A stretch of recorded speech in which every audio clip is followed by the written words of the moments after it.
Grow your practice, grow your wealth, grow your impact. Find out how to spend less time in the dental chair and more time on the things you love.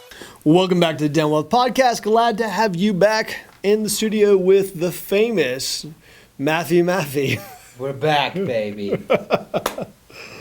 All right. Hey, listen, first of all, I want to say before I jump in is, man, I appreciate, the amount of people that listen, and consistently listen is awesome. And it makes it more fun, to have such an active listening base. So, thank you everybody who's, listening, and consistency is the key to our podcast today, right, Matthew? Yes, it is. I mean, we have a lot of clients that get stuck in this paradigm, is what we always say. And it's pretty much every person I've ever met at some point gets stuck in this philosophy. And we always say, stay true to your strategy. So I want you to touch on that. What exactly does that mean? Break it down for the listeners from a personal standpoint, but also a professional standpoint.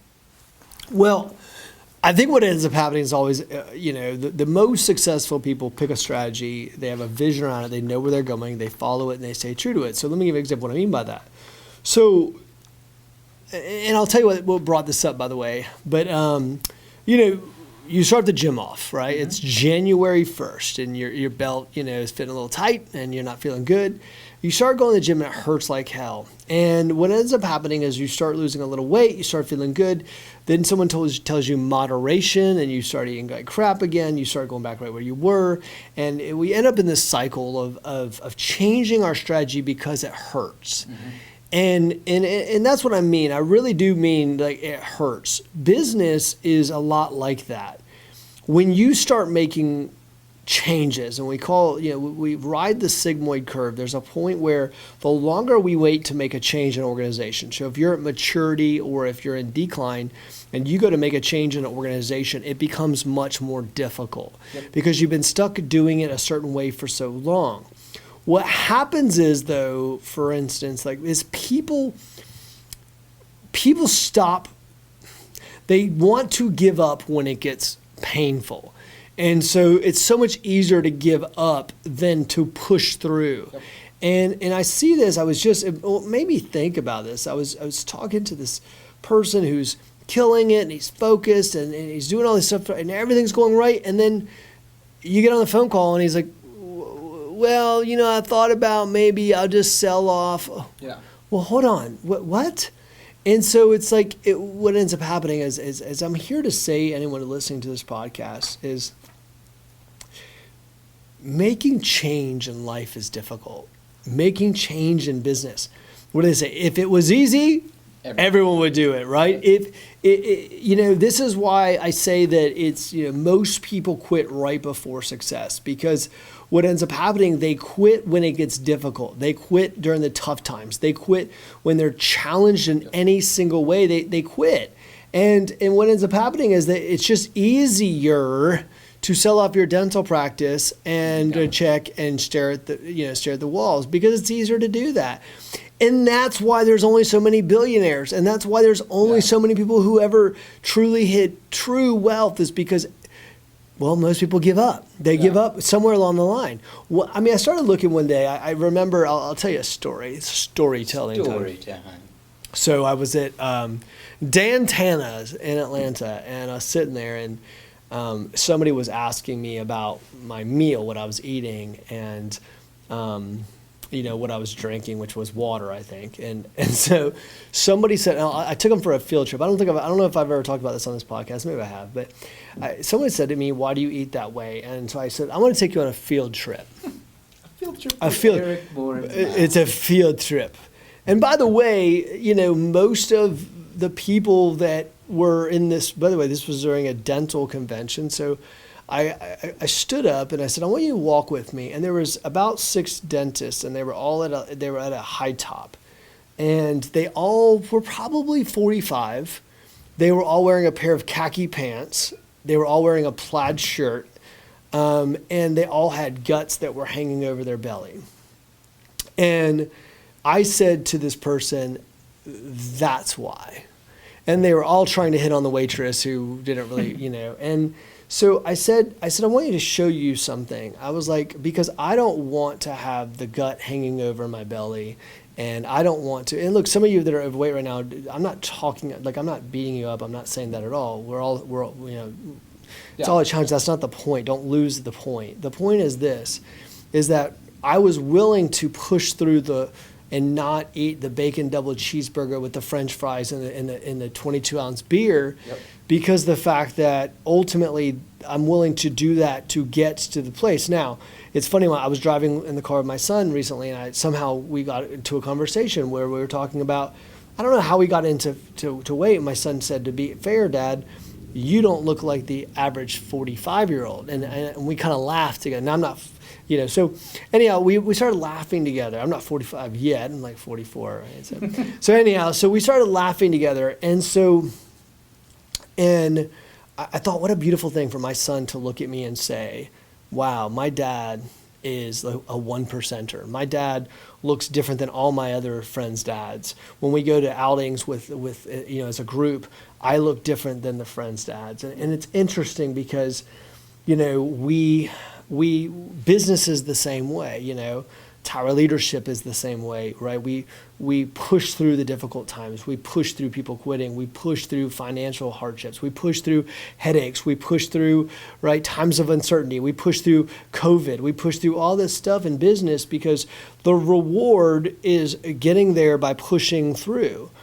What ends up happening, though, is, and I was explaining to someone not too long ago, I was like, the vast majority of businesses never get there, not because they aren't good business ideas, it's because somebody quits, because there's something shiny somewhere else, or someone told them. I get this one all the time. Like, people ask me all this time. I get this question all the time. Eric, why don't you create a DSO?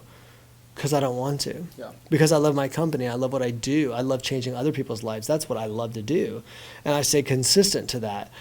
Sure, could I go create a $100 million DSO without any hesitation? Yes, but I don't. That's not what I want to do. And so, but because that would be another, like, exactly what I'm talking about, just jumping onto another path and another path and another path. So what happens is people quit before they ever get there. It's easier to quit. It's easier to quit the diet. It's easier to quit the marriage. It's easier to quit the, ask Bill Gates. Well, sometimes it can be expensive. Ask Bill Gates, right? Or Jeff Bezos. But no, I mean, look, it's easier to quit. It's easier to quit and just sell the damn practice and give up. It is. It's just easy. You got a phone call from corporate. Corporate said they would solve all your problems. Okay. And so, it was just easier to quit. It's easier to, look, when you're running the marathon and at mile 22, there's a sign that says pit stop here. You can stop running. How many people just take that pit stop and quit? It's even though they were just a few miles away and they'd already run 22 miles and it was right there around the corner. Had they stayed consistent, they quit. It's in life. It's in wealth. It's in relationships. It's with literally people quit. And I'm so, like, when I see that, it's amazing how many times that I have to get somebody back on, right? And they know why they should do it. They know the math. They know all that. But it's easier to quit. Mm-hmm. It's easier to stop.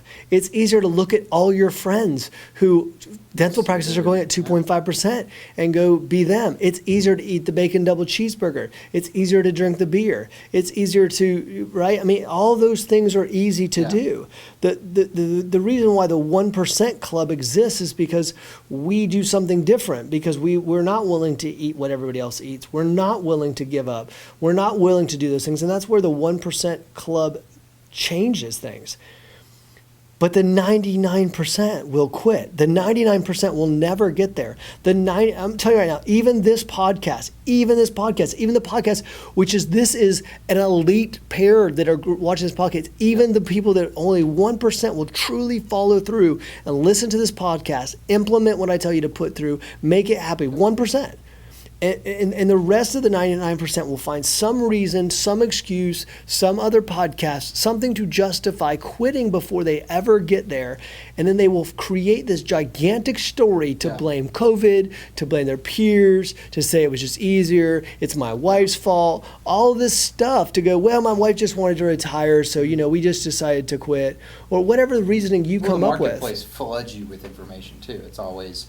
there's this new pill or there's this new thing you should try out, and it keeps you off course. It's a shiny diamond concept. Yeah, I mean, I think that, it's like I've spoken on this podcast before. Well, I worked out really hard for a long period of time. Yeah. So it's continuing to work out hard. It's continuing to stay focused. It's continuing. So your business, when you want to go multi-location, going multi-location is difficult. It just is. It's difficult to push through. Hiring people is difficult. Dealing with turnover is difficult. Yes, I get all this, but all of those things have systems you can put in place. All of those things, as you grow exponentially, you have the ability to hire the right people. You have the ability to get more sophisticated people. Yeah. You have economies of scale.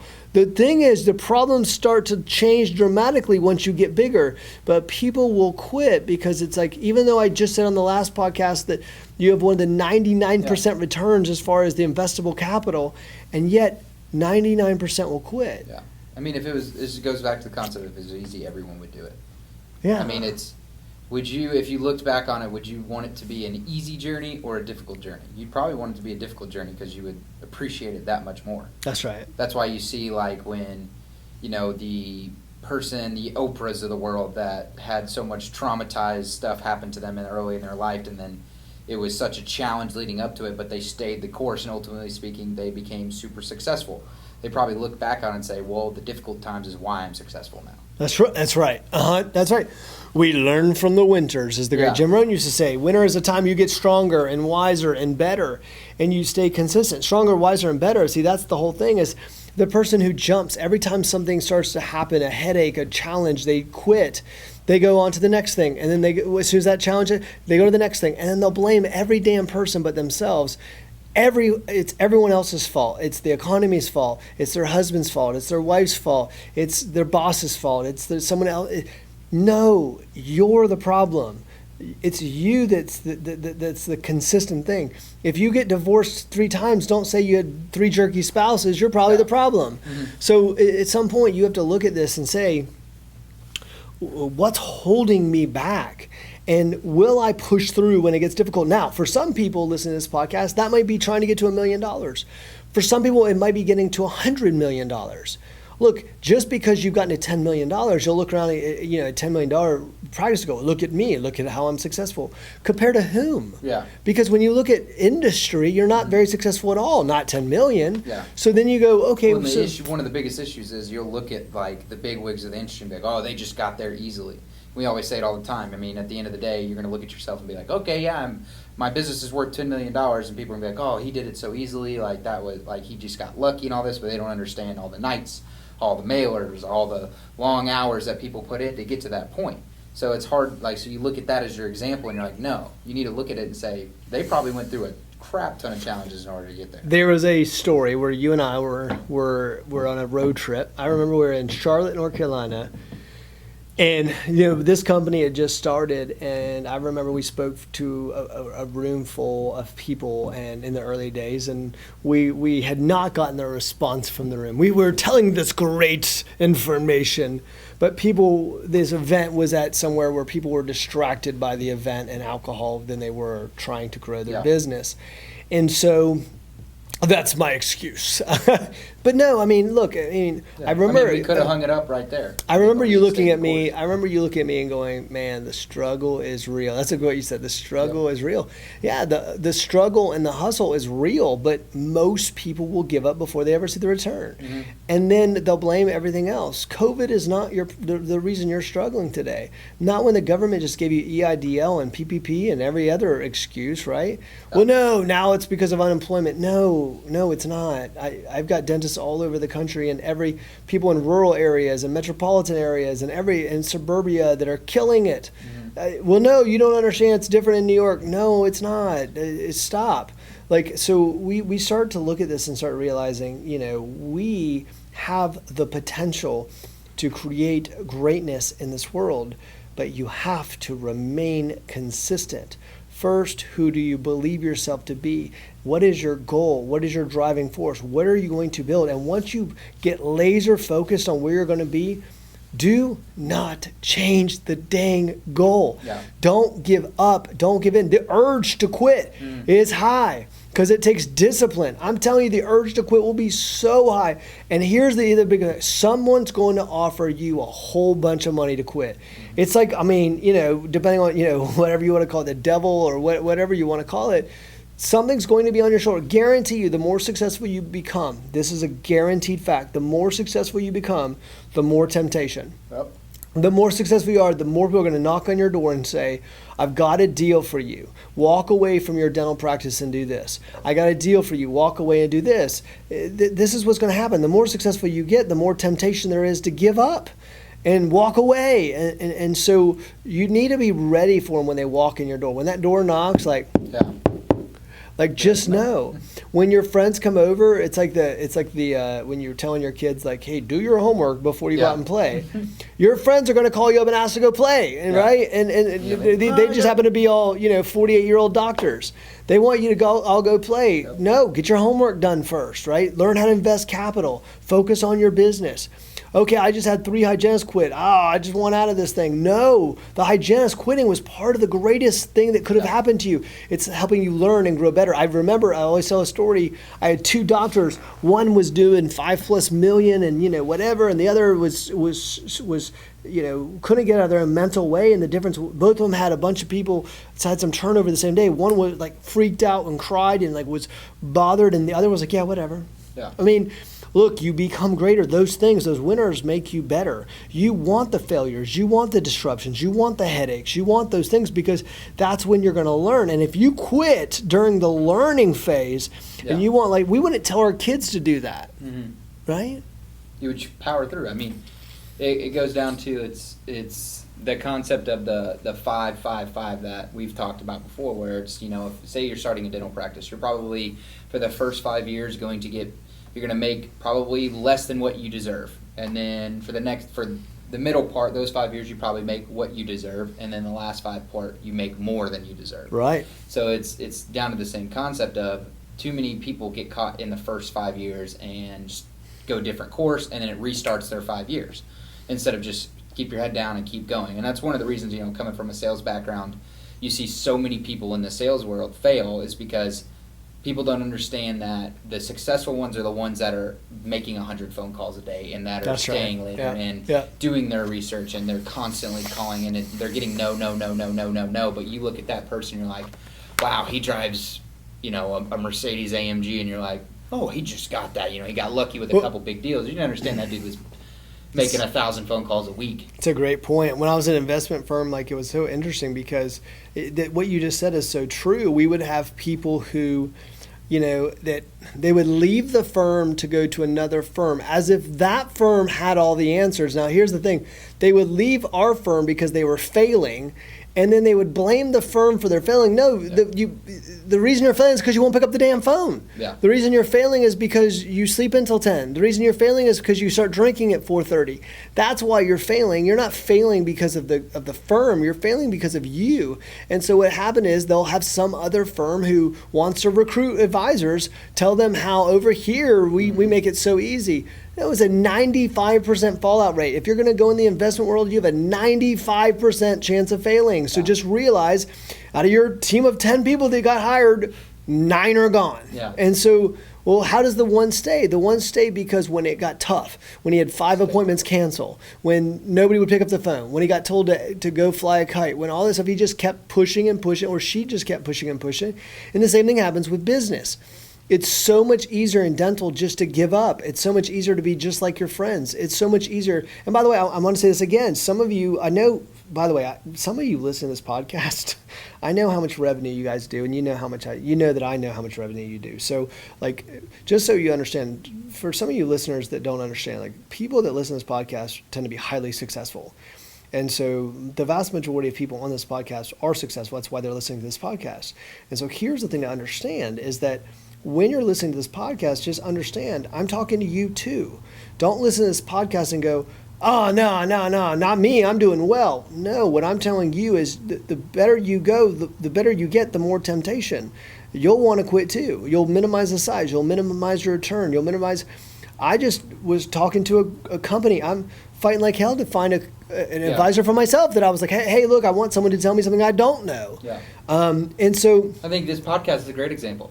most of you guys are listening, and you're probably like, "Oh, I just, I picked it up." Well, it took me 3.5 years probably to get you to listen to this podcast. Yeah, and right. You don't understand Oh all my the God. hours it took just for me to get you to, and right. then you come and you call and you have a conversation. I love the podcast. Like, wow, you just would have listened to it, 3.5 years ago. Right. How but many we times? had all the temptations in the beginning where nobody, some people are watching this, we're not getting, the amount of people that are downloading it that we really want to, and we could have changed course and gone to something else, but we stuck to it, and now we have thousands of listeners every single month, so it's, It's a good point. When you started podcast, just so you know, because I'm starting a podcast today.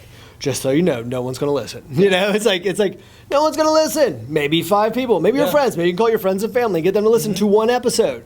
And then what ends up happening is you're right. It's like if you look at those numbers after doing it for weeks and weeks, you'll start crying because you'll be like, no one's listening to it, and I care so much, and no one listens. So much effort into it. That's right, and it took years before you build up a base of people who consistently listen to your message.